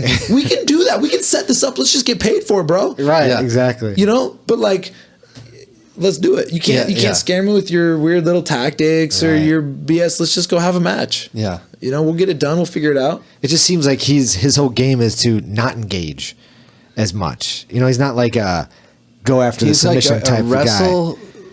He'll like wrestle stall you to death, Right. and like his claim to fame is like he's Never been submitted. he's or- very hard to submit. He should be wearing what you like to wear. Exactly. He should definitely be sponsored by them. Yeah. Right. Exactly. So, but he got what is his knee torn off Yeah, Gary by Tonin that knee bar? knee barred him twice in Oh. Fight to Win. I didn't know that. And like And he didn't tap. like he and didn't he got he- fucked up. When he stood up, he was like wobbly. It's like, Oh no. and who was it? Nick Mitria was there, and he's like, "You heard that shit? Like Yeah. pop, pop." Yeah. Yeah. Didn't tap. Nasty. Then So- he's then he's I mean, I don't laid wish out in the that on background. anybody. I don't Dude, either, you know? but Nathan, just giving you the heads up. If you do fight the dude, I mean, You have to break that shit off. You're gonna have to break him break off. it. Fair enough. Well, guess what? Everyone either taps to the choke or they go to sleep. That's true. right. So whatever. Yeah. You don't got to break it if they go to sleep. That's right. You know. So So Back, what's coming back up game next for you? strong. what do you got coming up? I have a match. I'm going to butcher his name against Ethan Krelestein. He's the guy that just won ADCC trials in San Diego or wherever that was a couple weeks ago, Yeah. a couple months ago. He won it at 66 kilos. So I mean, he's a North American trial champion, Right. Which I've never won a tournament that big, you know. So I don't even know if he's a black belt, to tell you the truth. I don't really care because if you're winning that, like wrestlers don't have rank. Wrestlers give their credibility by the tournaments they've won. Okay. That's it. That's how you're like when you introduce a wrestler, you're like, oh, he's this champion. You don't say he's a black belt under this guy. Right. And so, dude, this guy, even though he does train out of TriStar and with Danaher and all that, he's just won one of the biggest tournaments there is. As far as I'm concerned, he's top 16 in the world right now. Because when you go to ADCC, there's only 16 dudes there. That's it. You're top 16. Right. So that's who I want to have matches against. Yeah. Top 16. Give it to me. Let's do it. You know? Where's that going to be at? Nova Scotia. Okay. Is it Chokes by the Ocean, run by Kat Clark? I think that's the promotion that it is. Is it going to be Chokes available? by the Ocean. I never heard of it Something before. like that Yeah. in Okay. Nova Scotia in I want to say July 29th. Okay. So it's going to be live streamed or it will be on the pay-per-view website or something like that. that. You're you going to know. post all that, right? Yeah. So anyone that wants to watch it, just follow that. And that's going to be at 170? At 170 is what we're meeting at. And that's going to be an awesome match for sure. And then in October, so then I'm going to Thailand for a little bit. And then October 22nd, I believe, is EBI 13, which I will be in. And it's at 155, which, you know, is my more ideal weight. I'm happy to fight anyone. I've beat dudes at 250. It don't matter to me. But 155 is my fighting weight, you could say. And so that's going to be cool. But then the next month, November, Combat Jiu-Jitsu Worlds is what it's being called. It's a 16-man tournament of the slap jitsu. You're doing it. I'm doing it. Yes. I'm doing it, which is also 155. So October, November, then the slap jitsu. Wow. And which is going to be super. Look, I'm just doing it because it's going to be fun. I don't Right. care. Fuck yeah. What did you think of the combat jiu-jitsu on the last EBI? I swear to you, like, I know this sounds so stupid. I don't really have an opinion. It's like, whatever. I've done MMA. I do jiu-jitsu. I do it all. I don't care. Right. Yeah. Well, you want to add another rule? Fine. I'll Yeah. play by that rule too. I don't care. We Yeah, slap yeah. each other. To me, it helps me set things up. You Sure. know? And again, I've done MMA 21 times. So 21 fights. So I don't really. It's like whatever. Yeah. If slap anything, in the face. an advantage for you. Yeah, you know, totally. Even though I don't. Basically, the point is like I'm not scared of a little slap. A little Right. But do you think that whole being able to slap, like that last, like the first time I saw it, I'm like, kind of like, they were just doing it to kind of just do it as opposed to like A system. doing it as a system. A system behind it. Exactly. Yeah. There's no system. They were just kind of, They're like, whoa, I can slap you. I can slap. I'm just I going to wanna slap do you. that. Exactly. That So and I've yet to see a system. Are you thinking about developing a Oh, type of dude, system? look, You're already in how it. many You're already in martial it. arts did I talk about today at the seminar? Exactly. Yeah. Like 6 different martial arts. Right. Yeah, man, I think about this stuff. Right. You know, I took a dude down on the street a couple years ago. I've told the story a couple times. But you know, I was driving through Portland. It was late at night. I had just got done training, and I was actually with someone. It was their first jiu-jitsu class ever. I swear to you, mid-conversation, he's saying to me, he's like, would jiu-jitsu work on the street? I was like, well, you know, I mean, it depends on if there's more than one bad guy, if they have a weapon, like what's the situation? Right. Dude, right at this time, 11 o'clock at night, downtown Portland, I see this dude kicking in a store window, kicking in this glass door. And there's like these old folks around, like kind of scared, not knowing what to do, all standing back. And I stop my truck in the middle of the street and I'm like, yo, what's going on here? So I start watching. I watch for like 10 seconds. Okay. I see there's only one bad guy. Doesn't seem to have a weapon. I'm like, cool, I can handle this. I jump out of my truck. I run, I push him against the wall. I'm like, dude, stop it. What are you doing? You know, he turns around, he swings on me. I double leg him. He's on his side now. He kind of like, I thought this was interesting. He shrimps. So he's facing me. I mount him, put him in a gift wrap. I had the option. I was like, ooh, should I armbar him? And then I'm thinking, well, if I break his arm, I could get sued. If I put my leg in front of his face, he could bite me. I'm going to take his back. I take his back. I put him in choke. I've got one wrist is holding his wrist. His other arm I have entangled with my leg, and I got a choke on him. I sat there for 5 minutes on the street until the cops showed up and cuffed him. You know what I mean? No one got hurt. I thought about being punched. I thought about being bit. Right. I thought about weapons. Look, like we were saying earlier, I was talking to you guys today, is that jiu-jitsu, I don't really care what rule set you do. It doesn't matter to me whether your points or your gi or whatever. What you should be doing is learn how to think. Learn how to think. I don't work daily. I don't drill daily on well, that's actually not true. I'm constantly thinking about being bit or punched or whatever else within the rule set of submission only no-gi jiu-jitsu, because that's my paradigm. That's how I see the world. Right. But I also think I pointed out all the time. Oh, you can punch them here. They can punch you here. Here's how you defend punches. Here's how you think about not getting bit. You know what I mean? Right. Like I always point that stuff out. So, you know, to me, it's all together. It's all just the same. Yeah. Jiu-jitsu should teach you how to think, not how to do moves. Moves are the least important part of jiu-jitsu. The next most important part is concepts, like pushing and pulling. If I push into you, you're going to push back. I'm going to snap you down. You know, and then the games get deeper from there. But the very most important thing is movement. If you learn how to move, right? Because I don't care how much you can think. If you can't move, it doesn't matter. So first learn how to move, right? And then when you learn how to think, then once you learn how to think, it doesn't matter the circumstance or the rule set or what's going on, whether you're on the street or anything, because you know how to think. Right. That's what it's all about. Yeah. You know? That's very true. Don't lean on technique. Lean on critical thinking. Right. How do you deal with this problem? That makes sense. Yeah. So combat jiu-jitsu. Combat jiu-jitsu. It. It's going to be so fun. Awesome. It's going to be so It's going to be cool either way, you know? Yeah. So 155. Right now, Eddie Cummins is the 155 champ, right? Is that right? Or is he 45? Is Gary Tonin? I think Gary is Gary's 155. So you could, is he going to be Eddie BI then? Yeah, in fact, I do believe it is me. Yeah, Gary will be the guy. Yeah. Yeah. He's the guy. He'll be on the marquee. He'll be the number one seed. Yeah. So you think what side? How does Eddie pick those brackets? Well, there's another 10th Planet guy. Here's how it works, because there's actually often controversy around the brackets. They're like, why do they put Eddie Cummings and Gary Tonin on the same side? It's like, well, that's because both 10th Planet guys are on the other side. So there's another guy, 10th Planet guy in the tournament, PJ Barch. So PJ and I are going to be on the same side of the bracket, probably on the other side of. Most likely there will be two Henzo Gracie guys there. I'm sure it'll be Gary, and then whoever else they give the spot to, whether it's could be Eddie. Right? It could be Eddie. Exactly. Right? Or Oliver. Or Oliver Taza, whatever. Right. Okay. So they don't want to close out in the finals.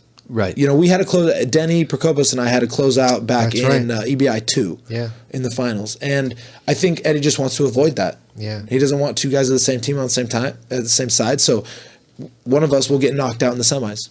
Yeah. If we were to both make it to the semis, you know. Right. So that's how the brackets work. And when anyone's confused about that, that's why. We don't want a team closing out the finals. Yeah.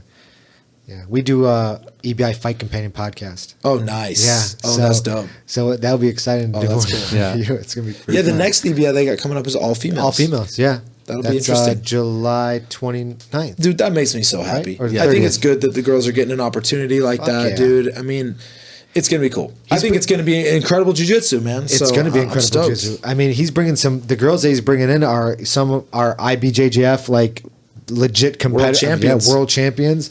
And so some of them, I was watching some of the promos on Instagram that they're like, we've never done heel hooks or, you know what I mean? Like, wow. Right. They're just because they've always done IBJJF. They're getting ready for their rule set. Right. So, but they're like, we're down to do it. You know, we're just going to throw it in the game, you know? Mm-hmm. And like Paul and I were talking about it, that when we were watching Worlds, like the heel hooks are just always there. They're always there. There's just they just don't think of it because they can't go for them. Right. But it's so relevant. Like, oh my God. It's the way I see it though is that leg locks set up your passing, and passing sets up your leg locks. Mm-hmm. And if you're tunnel vision on just your passing or just your leg locks, you're missing out on the whole picture, and it actually adds to it. So, but again, it is just rule set based, and that's all good, you know. Right. Yeah. But man, it's gonna be an exciting show. What about you, Nathan? You ever play points tournaments? I have, and it doesn't fare all that well for me usually because, I give up position. I do. Yeah. It's usually when I lose, I swear to you, it's from the takedown. Like I'm a pretty decent wrestler, but I'm also happy to concede. Like if we're in a standing tussle, I'm like, yeah, let's go to the ground, dude. Right. All of a sudden they got 2 points on me. And if you play the rule set, I mean, like people are just better at the rule set. Even when I'm doing points tournaments, let me put it to you this way. I do not consider the fact that I'm doing points tournaments. You're still going. I roll keep how it you submission roll. only. Yeah. Right. It's just the way I am. I'm not saying it's right or wrong. It's just the way I do it. And so, I think Gary Tonin does that too. Because I think he did a points tournament against like Keenan Cornelius or something. Got beat like 36 I would say to 0. that is what Gary has done. But I Yeah. think that with this next ADCC coming up, he understands that you got to have the point game. Right. You gotta have. Period. Right. So I'm looking forward to seeing what he's coming up with and what he's planning on doing. Because I agree with you. I feel like Gary. I mean, he even says it. He gives up position to set things up. I do the same thing. For sure. I mean, would you say that ADCC is the most prestigious kind of? Oh, it's got to be. Right. I would say as a grappler, is that what you would want to be? Like, I want ADCC. The two things that matter to me the very most are EBI and ADCC. Yeah. To me, nothing else matters. Right. Everything else is cool. Everything else is cool. I like the other tournaments. I love Zapatero. I love submission on the ground. I love all these things. They're great. But like, if I were to aspire to two things, it would be ADCC and EBI. Yeah. That's just me. Right. But so it's like, and then you got to play points then if you're trying to win that. Right. Right. Well, you at least have to have an understanding. Yeah. And have some damn good wrestling, and not let your guard get past, and you know what I mean. Right. So yeah, absolutely. Which is funny because ADCC and EBI are so very different. They are. They're both no-gi. They're so very different. Right. And to tell you the honest truth, I like EBI more, Yeah. Than ADCC, which whatever people argue, all the best in the world are in ADCC, sure. But look, it's just my style. It's submission only, no Yeah. gi. Again, it's just what I like. It ain't better. It ain't this, ain't that. Yeah. It's what I like. And so, of course, I want to win the tournament that to me fits my style the most. Even though I'll say straight up, dude, I don't love EBI overtime rules. But you also can't find a perfect rule set. It does not exist. No. It doesn't exist. It doesn't exist. We've talked to almost 40 people, and everyone has their own thing, and everyone says the same thing. There's no perfect. Not to mention, me and you have trained. We train 10th Planet. Part of that sub-only culture. Yep. Train in the gi. Yep. We train with those guys that are fucking IBJJF or die points for life, type of thing. And like we see both sides of it. Totally. Yep. I can't tell you who's right or wrong. Nope. I can't Because tell no you. one's right or wrong. No, there is no right. truth. There's My yeah, truth right. is different than your truth. And again, what it comes down to is what do you enjoy doing? And if you enjoy the gi and IBJJF points, then I want you to do that. Right. I just don't want anyone to tell me that I can't just do submission only no gi. Right. Right. Or that your style sucks. or whatever. Right. It's Yeah, just my yeah. style, dude. Right, right. And it's like art. One person can look at a painting and be like, "That's hideous," and the other person could make them cry. Exactly. Right. Because it's so Exactly. beautiful, So, dude, ain't no truth. It doesn't exist. Well, it does, but it's not what people think. To me, as we were talking, truth is, something that's true is that forgiveness is the same on this side of the world as it is on the other side of the world. You go to China, forgiving someone looks the same Yeah. as it does here. So forgiveness is forgiveness, so that's true. But other than that, everything changes, and so it's not really true. It's just what you perceive. The way I do a technique is going to be different than the way you do a technique because you're shaped differently. You're maybe not as flexible, maybe not as strong. Whatever the case is, we're going to do it different, which means that your truth is different than my truth. So if our truths are different, who's right? Guess what? We're both right, and we're both wrong, which means it's not true. That's not what it is. It also means perfect balance. Exactly, So everyone needs to get over truth. It doesn't exist, people. It's all gray. It's no black and white. Ain't that the truth? Man, this is so fun, man. It was a good I time. love doing podcasts. It's a good time. I know, especially like when you get a guest like Nathan who just like the philosophy with the jiu-jitsu. I mean, like Yeah. at the seminar today, you know, he'll be showing techniques, but he'll also be like sprinkling in philosophy with it. And I'm just kind of like in a trance almost listening to you. And he's like, all right, everybody got it? Cool. 1, 2, 3. And I'm like, wait, what the fuck are we supposed to do? Because I was just like so into the concept that you were talking about. I was just trying to shut everything else out That's and cool, man. really take Dude, it in. that's You tight. know what I mean? So It pumps me up. I was glad I was repping with Conway because I was like, what the fuck are we doing again? That's right. You know? He knows what's up. Because I believe you and I trust you. Yeah. And like when you're talking, I let you take me to that place. You Yeah. know what I mean? And I just kind of, Gotcha. there's only certain people that can really kind of grab me like that, you know, Damn. and you're one of them. Dude, that you know? means so much. Damn, thank you. Yeah. And it's because you're real. There's not a fucking ounce of bullshit out of you. Yeah. You know what I mean? You could just Thank you, tell man. from like Thank you. the first From 5 day minutes. one. From Day one we've met. It's always been like when we went to visit you 3 years ago now. Yeah, man. I went to visit him. It was just like so real, man. It's just so nice to be around, just genuine. You know, there's no bullshit. That means so much, guys. It's damn, it's been cool. Seriously, it means a lot. Yeah, I'm stoked. We'll definitely do it again, right? fucking right, Yeah, man. it's gonna Anytime happen. you come out here, man. Yeah. Definitely I'll be coming out back. here, dude. I'll be back. Fuck What are you yeah. talking about, motherfucker? You're going to Thailand Oh, with we're him. going to Thailand. That's right. That's Bring right. the microphone, dog. We're bringing it. Podcast in paradise. That's baby. right, dude. Paul, you better start saving up some money, Mr. Unemployed. You're That's going true. to Thailand That's too. true. Make it happen. We'll make it happen. Yeah, boys. definitely. I'll be Nathan's personal assistant or something. Nathan, Nathan, crash in the dorm. Who are you sponsored by, Nathan? I'm sponsored by Phalanx, such a great no gi company. I mean, they make some gi pants and stuff, but they're awesome. They've been so good to me. I've been with them for a few years. Nice. Anyone that wants to get some Phalanx gear, use the Dead Orchard discount code. That'll save you some money. You know, I like to rep Datsusara.